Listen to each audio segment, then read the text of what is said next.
मित्रों हम चर्चा कर रहे थे रघुवंश महाकाव्यम की, है ना? तो 14 श्लोक हो गए, आज है 15वां।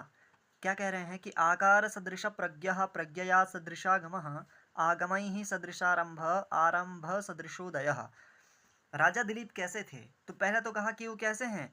वो मेरुरिवात्मना माने अपने सर्वातिरिक्त सार के द्वारा और अपने तेज के द्वारा वो जिस प्रकार से सुमेरु पर्वत ने क्या पूरी पृथ्वी को लांग कर स्थित है, उसी प्रकार से ये राजा दिलीप भी स्थित थे। अब कह रहे हैं कि आकार सदृश प्रज्ञा, प्रज्ञा माने बुद्धि, प्रज्ञा माने बुद्धि। अब आप पूछोगे कि हाँ प्रज्ञा क्यों है? प्रज्ञा स्त्रीलिंग शब्द है ना, तो प्रज्ञा क्यों? तो सामासिक पद होने के बाद ये बहुव्रीहि समास करके राजा दिलीप का विशेषण है। तो दिलीप क्योंकि पुल्लिंग है तो दिलीपः, इसीलिए प्रज्ञा। आकार सदृश प्रज्ञा आया था ना कि व्यूढ़ो रसकः वृषस्कंदः। तो भाई राजा दिलीप का जो शरीर था वो तो हट्टा कट्टा था। ठीक है, आप कहेगी कि हट्टा कट्टा तो बहुत सारे लोगों का होता है ना? भैंस का भी हट्टा कट्टा शरीर है। तो कहा कि नहीं नहीं, आकार सदृश प्रज्ञा, जिस प्रकार से आकार था उस सदृश उसकी क्या थी? प्रज्ञा थी, है ना? प्रज्ञा माने की बुद्धि। और प्रज्ञया सदृशागमः, कहा कि बुद्धि तो थी, लेकिन बहुत सारे लोगों के पास बुद्धि होती है लेकिन पढ़ते नहीं, लेकिन वो ऐसा नहीं थे। प्रज्ञया सदृशागमः, आगम कहते हैं शास्त्र को। मित्रों समझना, ठीक है?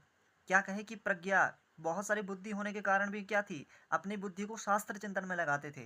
तो जैसे उनकी बुद्धि थी वैसे ही उनके शास्त्र भी थे।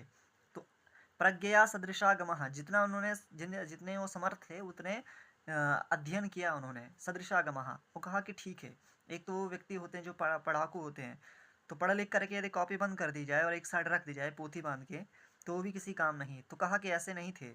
आगमय ही सदृशारंभ, आरंभ माने कि उदय। तो कहा कि आरंभ माने किसी कार्य का प्रारंभ, आगमय ही सदृशागम, जिस प्रकार से उन्होंने शास्त्र का अध्ययन किया था उसी प्रकार से क्या करते थे?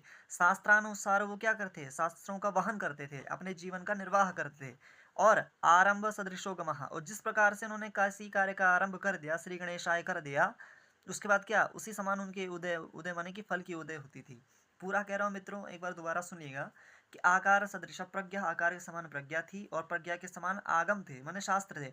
शास्त्र के अनुसार ही वो क्या करते थे? अपने नूतन कार्य को प्रारंभ करते थे, और जिस प्रकार से उनका प्रारंभ हुआ, जिस उत्साह के साथ उन्होंने प्रारंभ किया, उसी उत्साह के साथ उनको भी फल की प्राप्ति होती थी।